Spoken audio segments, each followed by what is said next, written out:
think what I want to say. Thank you for joining us for another wow moment. This is Wanda from Reconnect Us, and we're going to be talking about this system and its overload. Something that I said in my video before. I said that the United States, us as a people that live in the United States, look, and you ain't even got She's going to fuss at the car now. you sit right by me, and your tag, that means either you don't own this car, right? Where am tags from? Georgia. Fulton, Georgia. Just go right by me to go nowhere.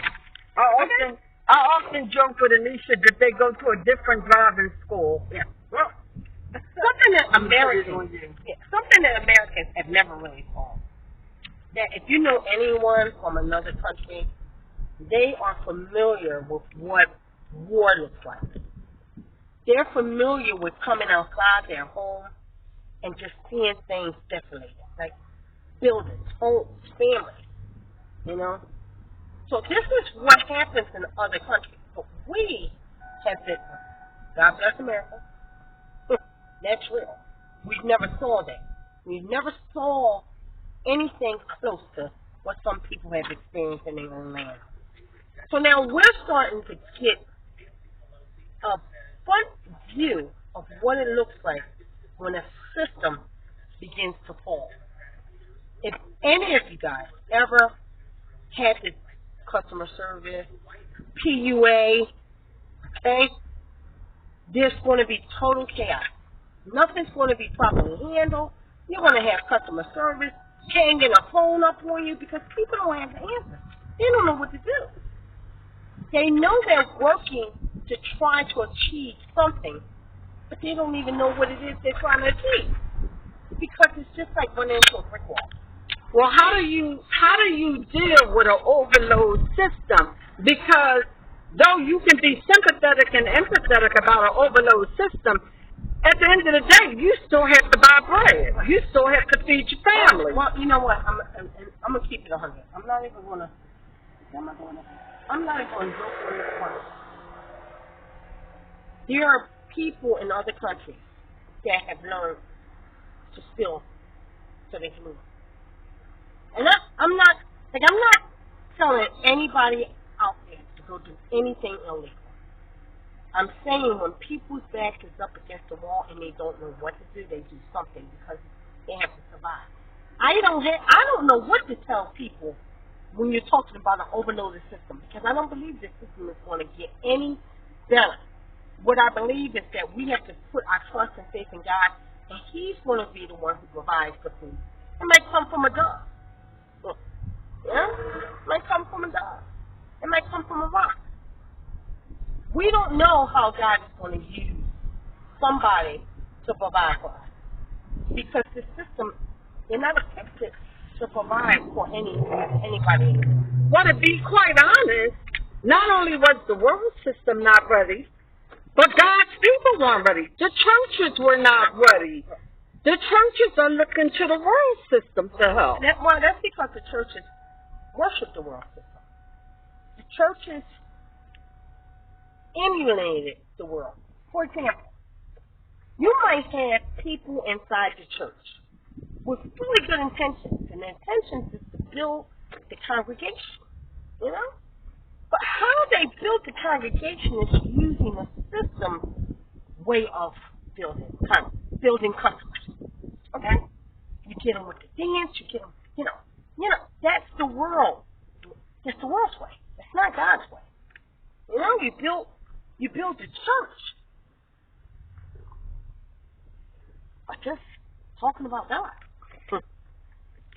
You know, it's not about the music. It's not about the fight, camera, action. It's not about all these rehearsals.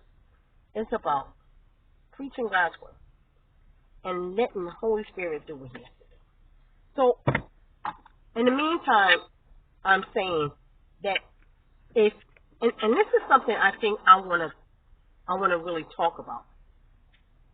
Know what you're here to do. Know what God has purposed you to do, in such a time as this. So, there are people who are really gifted. Like, you ever have somebody say to you, "Girl, you're so good at that. Girl, you need to start selling that. You need to start doing." Girl, you're a good listener.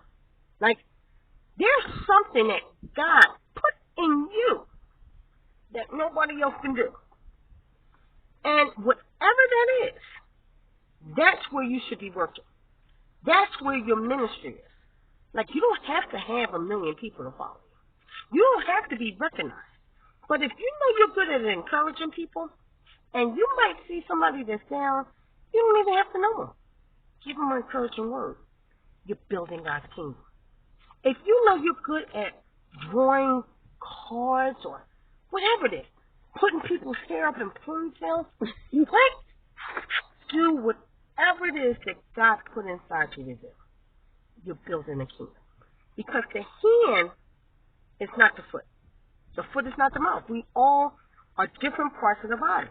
And if I'm the mouth, I can't say, "Oh no, I want to be a hand." No, I really don't want to be a mouth. I want to be a hand. I don't want to be a hand. I want to be a foot. Be what God calls you to be and be the best at it. Because at such a time as this, somebody might need you. Just one person might need you. So, right now, we're in history, and God is moving. He's pouring out His Spirit to His people. He's pouring it out. So, you're getting different things might be coming to you, right? People are coming into your life. And, be aware. Be aware that God is going to use His people. He's going to use them. Because the lost need to see Christ in us. Where else are they going to see it? Absolutely true. Where else are they going to see Christ? Absolutely true. How will the people know who He is but by His love? And we each bring a service into the world. I find it fascinating because I'm not even going to get on Christian. I'm not. I don't call myself a Christian. I don't. Because Christian, underneath that umbrella of Christianity, there's lots of denominations. You got the Seventh-day Adventists. You have so many people underneath the umbrella of Christianity. So I'm going to say that I am a follower of Jesus Christ. Okay? All right. So you might say what you want to say, but that's what I say. So right now, people won't even know who you belong to. You might be in Giant, right? And then you see somebody that's going in front of you, and you know you was there first. You know you were there first, and then she's gonna try to scoot in front of you, right? Yeah, you can do this. Excuse me, miss. I was here first. Right? You do that, because that's only right. She can't bust. But you can also say, you know what? It's no big deal. No big deal.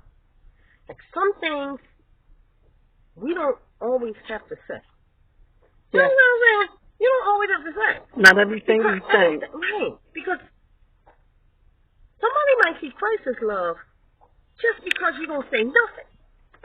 Yeah. But that's unusual. Yeah. Somebody just cut me off, right? Oh, yeah. Yo, you ain't even from this state. Wait, you got Georgia tags. They could have been right before, I don't know. But I'm just saying, especially if anybody drives, you know exactly what I'm talking about. People are getting crazy when they drive, okay? So sometimes people see Christ in us because we don't react on something that we could react to.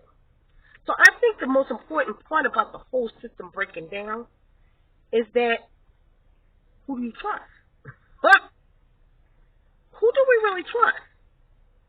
Because it's really going to come to a point where you really see who you trust. Now, my sister Lorraine hasn't gotten, her PUA, and they're giving her flips, and they're turning her and spinning her, and they're doing that to a lot of people. But who are we trusting? Are we really trusting in the system? Or are we trusting that God will provide? And it may not look like it did before. Like you might be able to, go grab your card, right? Go grab your cord. Go to Mint. You know what I'm saying?